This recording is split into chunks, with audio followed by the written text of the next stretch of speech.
आई, इस सरकार ने एक परंपरा निकाली, चाहे वो पत्रकार हो, जो भी इस सरकार के खिलाफ बोला उसका ही गला दबाया। किसान अत्याचार नहीं सह सकता। किसान तो किसान है, तो फसल को उगाना जानता है, चाहे खेत में, आंदोलन में या समाज में। किसान को फसल उगानी आती है। किसान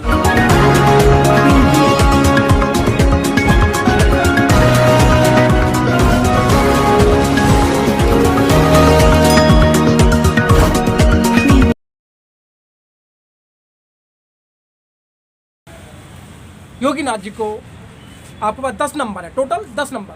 10 में से योगीनाथ जी को कितने नंबर देंगे?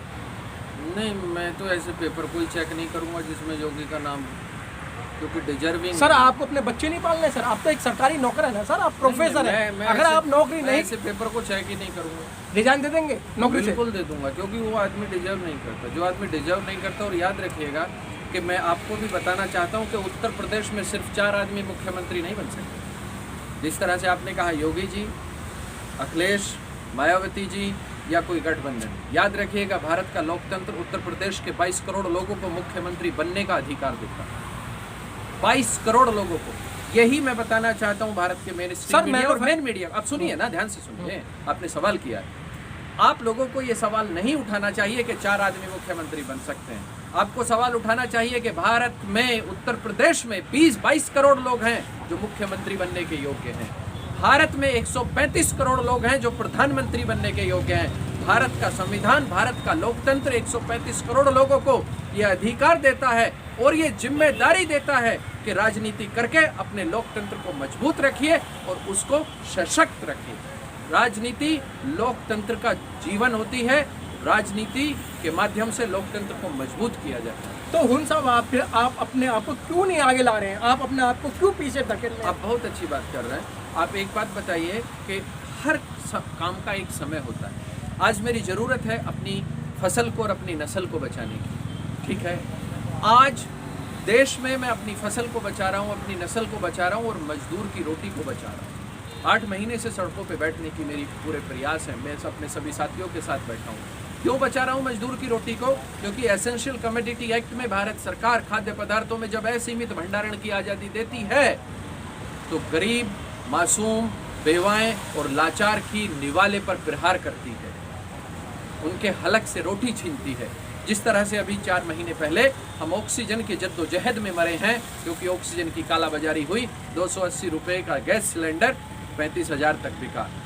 इसी तरह से ये याद रखिएगा। सर स्वास्थ्य मंत्री जी तो कह रहे हैं ऑक्सीजन से कोई डेथ ही नहीं हुई है। स्वास्थ्य मंत्री क्या कहता है, वो स्वास्थ्य मंत्री का अपना इसीलिए तो कह रहा हूँ ना सर, जितने लोग आप जैसे लोग नहीं, आप जैसे लोग अपनी जिम्मेदारी से पीछे क्यों हट रहे हैं? जितने लोगों की मौत हुई है वो जिंदा दस्तावेज हैं। किसी स्वास्थ्य मंत्री के रिकॉर्ड की जरूरत नहीं है। सर बयान तो उन्हीं के मायने रखता है ना सर। अगर आप कोई बयान देते हैं तो आपके बयान को कौन सुनेगा सर? मेरे बयान को परमात्मा सुनता है, प्रकृति सुनती है, और जितने लोगों की मौत हुई है उनको परमात्मा और प्रकृति दोनों सुनते हैं। याद रखिएगा, स्वास्थ्य मंत्री से ज़्यादा जिन लोगों की मौत, जिन लोगों की लाशें गंगा में बही हैं, वो ज़्यादा मायने रखते हैं। स्वास्थ्य मंत्री इतना मायने नहीं रखता। वो जिंदा दस्तावेज हैं जिनके ऊपर से रामनवमी की चादर तक उतार ली गई और फिर सरकार ने झूठ बोला कि इनकी तो परंपरा ही ऐसी थी। ऐसा नहीं है। भारत में हर आदमी इतना ही सशक्त है और इतना ही मायने रखता है जितना भारत में लोकतंत्र में इसका मुखिया मायने रखता है। एक स्वास्थ्य मंत्री और एक सड़क पे बैठा हुआ किसान, दोनों बराबर के मायने रखते हैं। लेकिन सर बात वही आती है, आप अपनी जिम्मेदारी से पीछे हट रहे हैं। आप चुनाव नहीं लड़ना चाहते। मेरी ये जिम्मेदारी नहीं है। भारत के 135 करोड़ लोगों की जिम्मेदारी है लोकतंत्र बचाना। सर आपका मानना है कि भगत सिंह तो पैदा हो जाए लेकिन मेरे घर में नहीं, पड़ोसी घर में भगत सिंह पैदा हो, फांसी पर चढ़े सर। मैं 8 महीने से बैठा हूँ। तो सर आप चुनाव क्यों नहीं लड़ना चाहते? के लिए बैठा हूँ सर। आप चुनाव क्यों नहीं लड़ना चाहते? आप पढ़े लिखे, आपका खेती बाड़ी है, पैसा है। बिल्कुल बिल्कुल नहीं, चुनाव के लिए पैसा नहीं चाहिए। पैसा क्यों चाहिए चुनाव के लिए? कहाँ लगाना है पैसा? पैसा क्यों चाहिए मुझे बताओ ना। पैसा क्यों चाहिए चुनाव के लिए? पैसा नहीं चाहिए, एक नियत चाहिए, एक विचार चाहिए। तो आप नियत नहीं बना पा रहे हैं और विचार नहीं बना पा रहे हैं। ध्यान से समझिएगा, ना नियत की बात है ना विचार की बात है। पहले इमीडिएट जिम्मेदारी की बात है। आज मेरी वर्तमान जिम्मेदारी है अपनी फसल और नस्ल को बचाना। जिस दिन मेरे कंधों पर वतन को बचाने की जिम्मेदारी होगी, और आज भी है, उस दिन मैं उस जिम्मेदारी को भी निभाऊंगा। लेकिन अभी मेरी इमीडिएट रेस्पॉन्सिबिलिटी है अपनी फसल और नस्ल को बचाना, क्योंकि याद रखिएगा प्रकृति ये कहती है कि जिस काम को छोड़ो पहले उसे पूरा करो। आज तीनों काले कानून वापस कराने हैं, एमएसपी की गारंटी की खरीद पर कानून बनवाना है, उसके बाद पूरा देश जो निर्णय लेगा हम उसके साथ हैं। सरकार साफ मना कर रही है, कानून कोई वापस नहीं होगा, सरकार ही बैठे मानेगी, रहिएगा आप। सरकार ही मानेगी, भारत की सरकार मानेगी। मोदी की सरकार माने या ना माने, भारत की सरकार मानेगी। भारत की ही सरकार तीनों बिलों को वापस लेगी और एमएसपी की गारंटी की खरीद पर कानून बनाएगी। क्योंकि याद रखिए, और हम सड़कों पर बैठकर ये भी बता दूं, हम गुजारिश नहीं कर रहे हैं, हम गुहार नहीं लगा रहे हैं, हम आदेश दे रहे हैं। ये हमारा आदेश है, जिस तरह से हमने सरकार चलाने के लिए आदेश दिया था। आपको पता है ना, जब लोकतंत्र में वोट मिलता है तो सरकार क्या कहती है, जनादेश मिला है हमको, और जनादेश का मतलब होता है जनता का आदेश। और आज भी ये जनता का आदेश है कि तीनों बिल खारिज करो और एमएसपी की गारंटी की खरीद पर कानून बनाओ।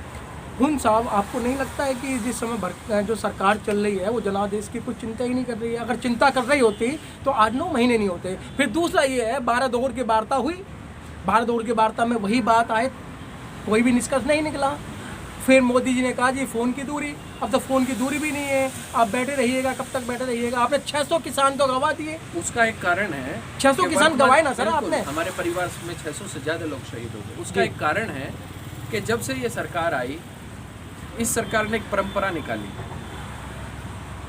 चाहे वो पत्रकार हो, जो भी इस सरकार के खिलाफ बोला उसका ही गला दबाया, उसके ऊपर जुल्म हुए। इनको एक आदत पड़ गई जुल्म करने की। अब किसान इनके जुल्म नहीं सह सकता, किसान अत्याचार नहीं सह सकता। किसान तो किसान है, तो फसल उगाना जानता है, चाहे खेत में, आंदोलन में या समाज में। किसान को फसल उगानी आती है। किसान अपने हक और हकूक़ की लड़ाई के लिए, अभी तो 8 महीने हुए, चाहे 18 महीने हो जाओ, क्योंकि हमको ये पता है यदि हम ये लड़ाई नहीं जीते तो हमारी फसल भी लुटेगी, हमारी नस्ल भी लुटेगी। और पत्रकार बंधु, आप जैसे लोग जो सब कुछ खरीद कर खाते हो, आप पढ़िए ना, सबने पढ़ा होगा एसेंशियल कमोडिटी एक्ट। क्या आप चाहते हैं, मैं तो आपके माध्यम से पूछना चाहता हूँ, आपको पूरा देश देखता है, क्या भारत का कोई भी व्यक्ति जिसको भूख लगती है वो ये चाहता है कि खाद्य पदार्थों के असीमित भंडारण की आज़ादी देश में व्यापारी को दे दी जाए? कोई नहीं चाहता। तो ये जो लड़ाई है, ये रोटी की लड़ाई है। जिसको भूख लगती है उसके लिए आज किसान सड़कों पर बैठा है। और याद रखना, पूरे देश को जगाना चाहता हूँ, आज किसान सड़कों पे सो रहा है तुमको जगाने के लिए। और यदि आज देश नहीं जागा तो कल महंगाई तुम्हें सोने नहीं देगी। हुन साहब, आपको इंडिया ही नहीं, आपको विदेश भी देखा, चलते चलते आप क्या संदेश देना चाहते हैं? मैं यही संदेश देना चाहता हूँ, पूरा देश, पूरे देश के युवा, सब लोग डिजिटल वर्ल्ड से जुड़े हुए हैं। आज हम डिजिटल वर्ल्ड में हैं। आप गूगल पे जाइए, तीनों बिलों को पढ़िए और अपने विवेक से देखिएगा कि खाद्य पदार्थों पे असीमित भंडारण की आज़ादी क्या भारत में होनी चाहिए या नहीं होनी चाहिए। आप अपने विवेक से बताइए। सरकार कहती है कि बिहार का किसान अब दिल्ली में लीची बेच सकता है। क्या दिल्ली के आदमी ने, दिल्ली के निवासी ने अब से पहले लीची नहीं खाई? क्या कश्मीर का सेब मुंबई में नहीं गया? ये झूठ बहकाने की बातें हैं सब। ये पूरी तरह से कॉरपोरेट के हवाले देश को रखने की प्रक्रिया है। ठीक है, बहुत बहुत धन्यवाद सर। धन्यवाद। Press the bell icon on the YouTube app and never miss another update.